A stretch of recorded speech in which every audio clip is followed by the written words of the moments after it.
Roland. Mark. You probably say, come on, give me a break. Move on, guys. Good to see you yesterday in Houston, Roland, at the Black McDonald's Operators Association meeting. Yes, sir. Great time there in H-Town. Also, what's happening at the exact same time, National Black MBAs are in Houston. I met them at the Breakfast Club. Yep. I'm sure that was packed. So, definitely. So it's going to be probably thousands in Houston for their conference. And so I'm actually flying back to D.C. I got to be in Lima, Ohio tomorrow, speaking there, and then of course for a community fundraiser. And then got to head to Seattle on Saturday for the Table 100 Gala. So packed next few days as well. Busy day yesterday in the nation's capital when Speaker Nancy Pelosi finally decided either enough was enough or she had gotten so much pressure from her members to announce an official impeachment inquiry against Donald Trump. Congressman John Lewis took to the floor yesterday, gave an impassioned speech. For the longest, he had basically not said a word about this, allowing or waiting for or taking the lead from Speaker Pelosi. She had become under intense pressure, and it really ratcheted up time after the reports came out about Trump making this call to the Ukrainian president, calling him to investigate Joe Biden. And then, of course, when the Washington Post then reports that he withheld $400 million in military aid that was already approved by Congress a week before that phone call, that really was the straw that broke the camel's back. So we are now, and then you're going to love this one, Sybil. Trump calls Pelosi on Tuesday, hey, what kind of deal can we work out on this whistleblower thing? She said, tell your folks stop breaking the law. And that's pretty much that phone call. And so, and Roland, we have the chairwoman of the CBC, Karen Bass, on. Congresswoman Karen Bass, chair of the CBC. Glad to have you on the show. So I guess Speaker Pelosi finally said, okay, enough is enough. It's time to now take this thing to the next level. Absolutely. That's exactly what happened. And, I also serve on the Judiciary Committee, so we had been investigating the situation. There are so many different areas of this administration and of this president that are corrupt, that have violated the law. But, this time I think one of the reasons why it crossed the line is that we know that the Russians interfered in the 2016 election, and most of us believe he was complicit with that. Trump was. But this is the election in 2020. So the idea that the president would begin to interfere in the 2020 election was just a line too far. Was that the turning point for you, Congresswoman? Well, no, for me. Because, you've been busy on the Judiciary Committee, obviously.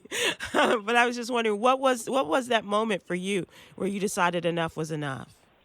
Well, for me, truthfully, I've decided enough was enough a long time ago. But what was very important to me is that I felt like when we reached the point of moving forward with impeachment, that our entire caucus needed to be united, that the leadership needed to be on the same page. And remember, we have multiple committees that are involved in investigation. Now, impeachment is under the jurisdiction of judiciary, but we also have financial services, government reform, intelligence, ways and means, foreign affairs. All of those committees are looking at various aspects of this administration. And I think that for us to have our strongest position, all of the committee chairs, the leadership of the caucus, as well as the overwhelming majority of the members need to all be on the same page. That is what came together yesterday. I believe that at the end of the day, Donald Trump was going to keep doing what, first of all, he believed, and he has publicly stated that I can do whatever I want. As president, I have complete immunity to do whatever I want. I think that's a part of this deal. He was going to keep doing whatever he wanted to do until Democrats finally said, no, we have to take this. He was going to continue.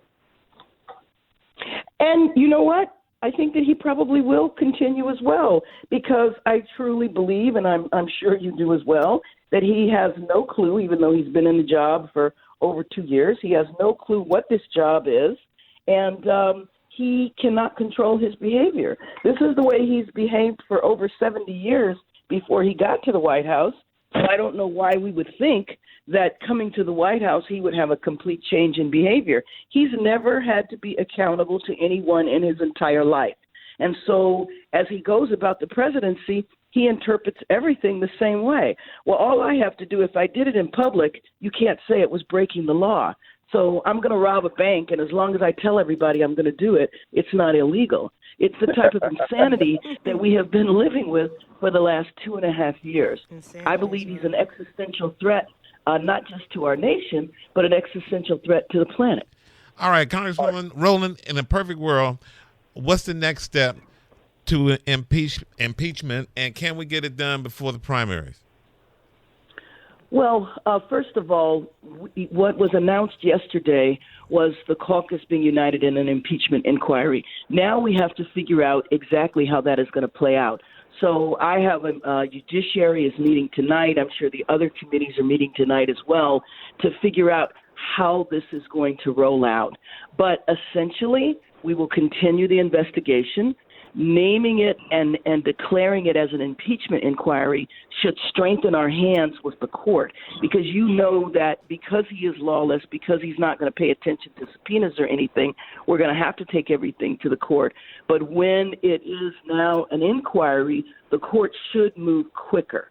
When the investigation reaches a certain point, then we will make a decision as to whether or not we enter articles of impeachment and what those articles would be. What are the reasons we are going to impeach him?